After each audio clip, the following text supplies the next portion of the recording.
गढ़वाल हिमालय में बर्फ से ढकी चोटियों के बीच केदारनाथ का पवित्र मंदिर है।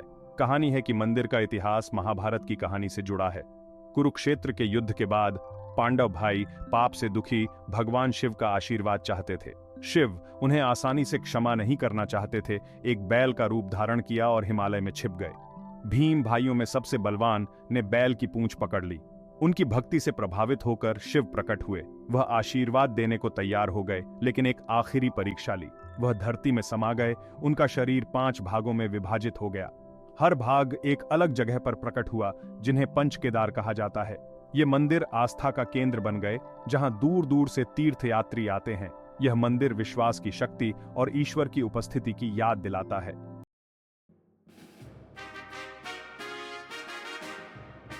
केदारनाथ 12 ज्योतिर्लिंगों में से एक है, जो भगवान शिव की अनंत प्रकृति का प्रतिनिधित्व करता है।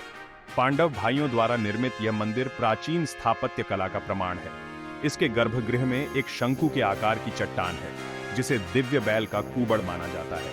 इसकी दुर्गम लोकेशन और कठिन यात्रा के बावजूद केदारनाथ हर साल हजारों तीर्थयात्रियों को आकर्षित करता है। मंदिर की यात्रा कठिन होते हुए भी अपने आप में भक्ति का कार्य मानी जाती है।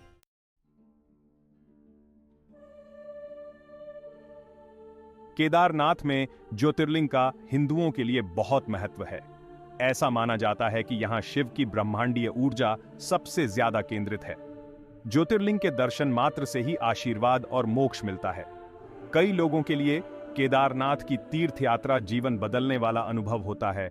उनकी आस्था को नया रूप देता है और उनके दिल को शांति से भर देता है।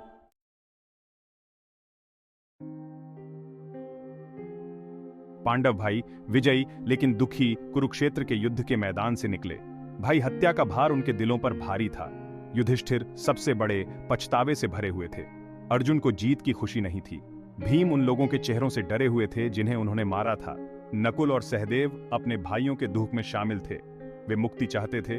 वे जानते थे कि केवल भगवान शिव ही उन्हें क्षमा कर सकते हैं। उनकी यात्रा उन्हें हिमालय देवताओं के निवास स्थान ले गई।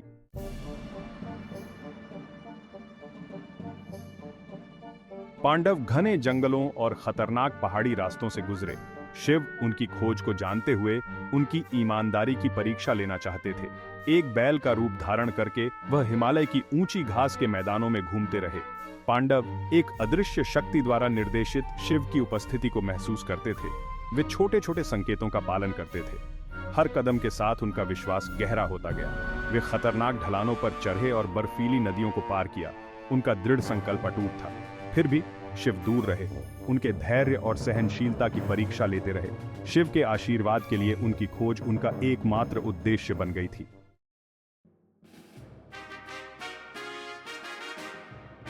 एक दिन पांडवों ने एक शानदार बैल को एक मैदान में चरते हुए देखा।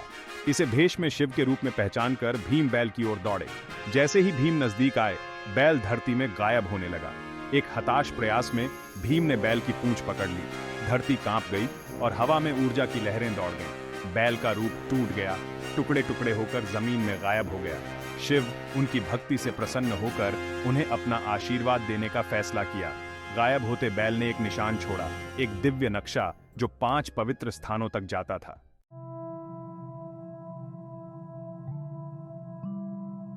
जैसे ही बैल का रूप गायब हुआ, शिव की आवाज हिमालय में गूंज उठी।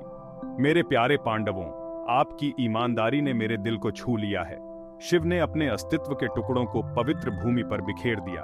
उन्हें खोजो, मेरे सम्मान में मंदिरों का निर्माण करो और तुम्हारे पाप धुल जाएंगे। 5 बिंदु एक अलौकिक चमक के साथ धरती पर प्रकट हुए। ये टुकड़े शिव के ब्रह्मांडीय अस्तित्व के अलग अलग पहलुओं का प्रतिनिधित्व करते थे। पांडवों ने उनके दिव्य आदेश को पूरा करने की कसम खाई। एक नई खोज, अत्यधिक आध्यात्मिक महत्व की तीर्थयात्रा उनके सामने थी।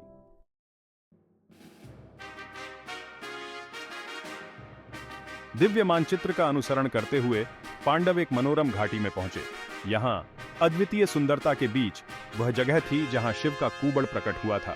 पांडवों को शांति का अनुभव हुआ जब वे पवित्र भूमि पर कदम रखा।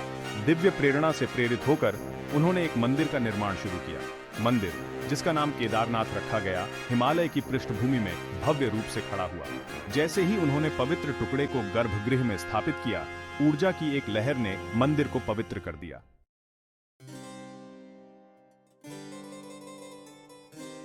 पांडवों ने अपनी यात्रा जारी रखी, हर स्थान पर मंदिरों की स्थापना की। केदारनाथ का विशेष महत्व था क्योंकि यह पहला स्थान था जहां शिव का रूप गायब होना शुरू हुआ था। मंदिर आस्थावानों के लिए एक प्रकाश स्तंभ बन गया, जहां दूर दूर से तीर्थयात्री आते थे। केदारनाथ की कठिन यात्रा तीर्थ यात्रा का एक अभिन्न अंग बन गई। समय की कसौटी पर खरा उतरते हुए मंदिर पांडवों की भक्ति और शिव की स्थायी उपस्थिति का प्रमाण बना रहा। केदारनाथ की कहानी जीवित रही, इसकी पवित्रता कम नहीं हुई।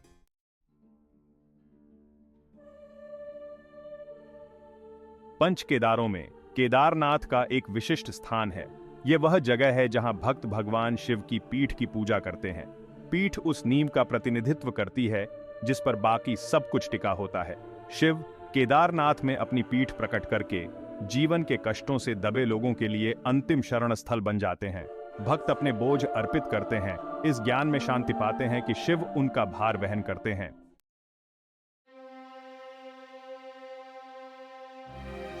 पांडव अपराध बोध से बोझिल शिव की क्षमा चाहते थे। केदारनाथ की उनकी यात्रा उस भार को दर्शाती है जो वे अपने दिलों में लिए हुए थे। केदारनाथ में शिव की पीठ के सामने नतमस्तक होकर उन्हें शांति मिली। उनकी पीठ की पूजा करके उन्होंने समर्थन और कर्म से मुक्ति की अपनी आवश्यकता को स्वीकार किया। उनका अनुभव एक याद दिलाता है कि सबसे गंभीर गलतियों का भी प्रायश्चित्त किया जा सकता है।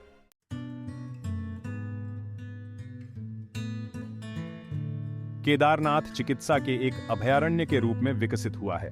तीर्थयात्री यहाँ दुख से शांति, अतीत के दर्द से मुक्ति और चुनौतियों से उबरने की ताकत की खोज में आते हैं। मंदिर का वातावरण शांति और नीरवता की एक अनुभूति देता है। केदारनाथ की ओर बढ़ाया गया हर कदम आत्म खोज और आत्मा की शुद्धि की ओर एक कदम है।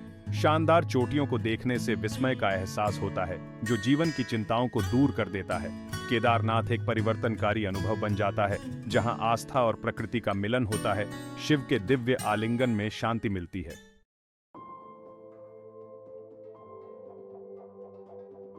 केदारनाथ की यात्रा हार मानने वालों के लिए नहीं है।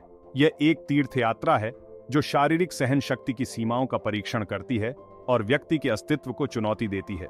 फिर भी हर साल जैसे ही बर्फ पिघलती है और तीर्थयात्रा मार्ग फिर से खुलते हैं, हजारों लोग इस कठिन यात्रा को शुरू करते हैं, एक अदृश्य आह्वान से खींचे जाते हैं। केदारनाथ में व्याप्त दिव्य उपस्थिति के सामने खड़े होने की इच्छा लिए यात्रा गौरीकुंड से शुरू होती है, जो अंतिम मोटर योग्य बिंदु है और घने जंगलों के माध्यम से अपना रास्ता बनाती है। प्रचंड मंदाकिनी नदी के किनारे और खड़ी पहाड़ी ढलानों तक हर कदम के साथ हवा हल्की होती जाती है। नदी की गर्जना एक निरंतर साथी, इसका बर्फीला पानी ऊपर बर्फ से ढकी चोटियों को दर्शाता है। रास्ते में धार्मिक सामग्री बेचने वाली दुकानें हैं, उनके चमकीले रंग के सामान ऊबड़ खाबड़ इलाके के बिल्कुल विपरीत हैं। अगरू की सुगंध हवा में तैरती है, चीड़ और जंगली फूलों की खुशबू के साथ मिल जाती है, एक ऐसी अनुभूति पैदा करती है जो आकर्षक और रोमांचकारी दोनों है। केदारनाथ का रास्ता उतना ही तीर्थयात्रा का हिस्सा है जितना कि गंतव्य। यह आत्मखोज की यात्रा है। हर कदम भौतिक दुनिया की क्षणभंगुरता और विश्वास की स्थायी शक्ति की याद दिलाता है। कठिन यात्रा के अंत में प्रतीक्षा कर रहे आध्यात्मिक जागरण की तुलना में शारीरिक चुनौतियां फीकी पड़ जाती हैं। यह यात्रा न केवल शरीर को बल्कि आत्मा को भी पुनर्जीवित करती है, एक गहरे और स्थायी परिवर्तन का मार्ग प्रशस्त करती है।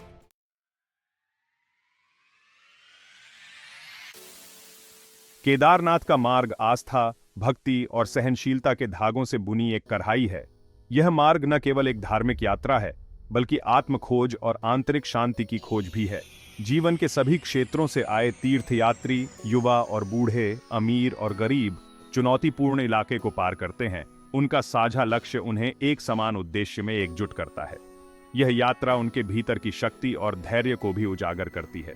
बुजुर्ग महिलाएं, उनके चेहरे पर वर्षों का ज्ञान अंकित है। मंत्रों का जाप करते हुए वे पथरीले रास्ते पर चलती हैं। उनका विश्वास अटूट है। उनकी हर कदम में भक्ति और समर्पण की झलक मिलती है। छोटे बच्चे आश्चर्य से उनकी आंखें चौड़ी अपने माता पिता के साथ चलते हैं। उनकी हंसी पहाड़ों से गूंजती है, अदम्य मानव भावना का प्रमाण। उनकी मासूमियत और उत्साह यात्रा को और भी खास बना देते हैं। तीर्थयात्रियों के बीच साथ का एक स्पष्ट एहसास है, एक साझा समझ जो भाषा और सामाजिक बाधाओं को पार करती है। यह एकता और भाईचारे का प्रतीक है। अजनबी मदद का हाथ बढ़ाते हैं, खाना और पानी साझा करते हैं। उनकी दयालुता के कार्य मानवता के भीतर रहने वाली अंतर्निहित अच्छाई की पुष्टि करते हैं। यह यात्रा हमें सिखाती है कि हम सभी एक दूसरे पर निर्भर हैं। कठिन यात्रा एकता की भावना को बढ़ावा देती है, एक एहसास दिलाती है कि हम सभी इस सांसारिक तीर्थ यात्रा पर साथी यात्री हैं, जो हमारी साझा मानवता और अर्थ और उद्देश्य की हमारी खोज से बंधे हैं। यह यात्रा हमें अपने भीतर की अच्छाई और करुणा को पहचानने का अवसर देती है। केदारनाथ का मार्ग दुनिया का एक सूक्ष्म जगत बन जाता है, जहां मतभेद दूर हो जाते हैं और एकमात्र चीज जो मायने रखती है वह है विश्वास और करुणा। यह यात्रा हमें सिखाती है कि सच्ची भक्ति और करुणा ही हमें एकजुट रख सकती है।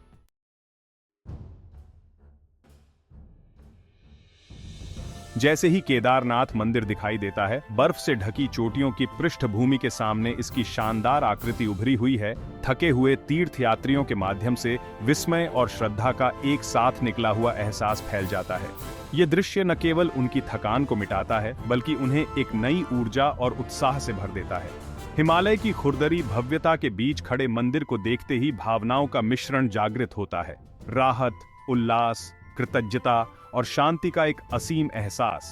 यह स्थान एक आध्यात्मिक शरण स्थली की तरह है, जो हर आगंतुक के दिल को छू जाता है। जैसे ही तीर्थयात्री मंदिर के प्रांगण में प्रवेश करते हैं, उनके दिल प्रत्याशा से तेज धड़कने लगते हैं। कठिन यात्रा महत्वहीन हो जाती है। हर कदम के साथ वे अपने लक्ष्य के और करीब महसूस करते हैं। हवा अगरू से भरी हुई है। पुजारियों का जाप घंटियों की आवाज के साथ मिलकर एक अलौकिक वातावरण बनाता है, जो आगंतुकों को सांसारिकता से परे एक दायरे में ले जाता है। ये वातावरण हर किसी को एक गहरे ध्यान और आत्मनिरीक्षण की स्थिति में ले जाता है। जब भक्त पवित्र ज्योतिर्लिंग के समक्ष प्रार्थना करते हैं, तो उनके बोझ हल्के हो जाते हैं, उनकी आत्माएं ऊपर उठती हैं, आंसू स्वतंत्र रूप से बहते हैं। यह एक ऐसा क्षण होता है जब वे अपने सभी दुखों और चिंताओं को भूल जाते हैं। विपत्ति पर मानव भावना की विजय हवा में स्पष्ट है, अटूट विश्वास का प्रमाण जिसने सदियों से तीर्थयात्रियों को इस पवित्र स्थल की ओर आकर्षित किया है। यह विश्वास और भक्ति का एक जीवंत उदाहरण है। केदारनाथ सिर्फ एक मंदिर नहीं है, यह आशा की किरण है, विश्वास की स्थायी शक्ति का प्रमाण है और एक अनुस्मारक है कि सबसे कठोर वास्तविकताओं के बीच भी मानव भावना विश्वास से प्रोत्साहित और भक्ति से प्रेरित किसी भी बाधा को दूर कर सकती है और असंभव को प्राप्त कर सकती है। यह स्थान हमें यह सिखाता है कि सच्ची भक्ति और विश्वास से हम किसी भी चुनौती का सामना कर सकते हैं।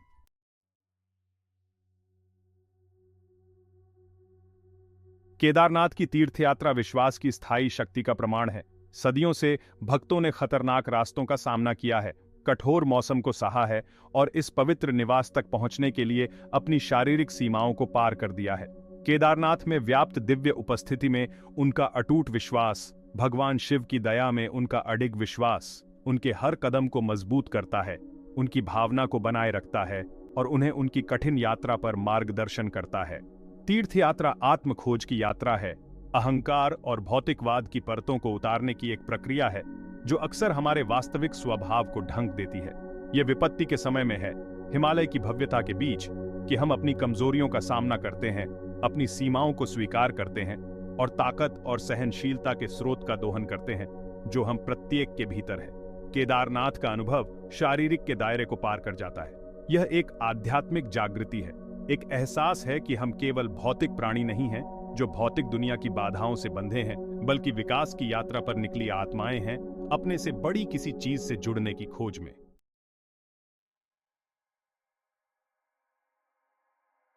केदारनाथ की यात्रा आत्मा की तीर्थ यात्रा है। यह अंदर की ओर की यात्रा है, अर्थ और उद्देश्य की तलाश है, उस दिव्य चिंगारी से जुड़ने की तीव्र इच्छा है जो हम प्रत्येक के भीतर निवास करती है।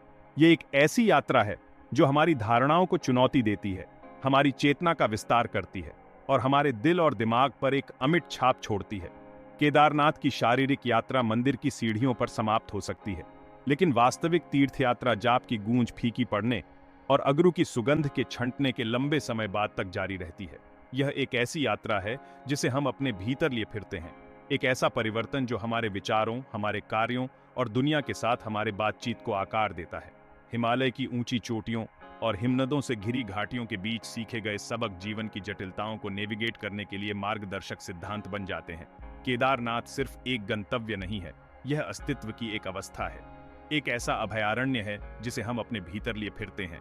सभी चीजों की एक दूसरे से जुड़ाव और विश्वास, आशा और मानव भावना की स्थायी शक्ति का एक अनुस्मारक है।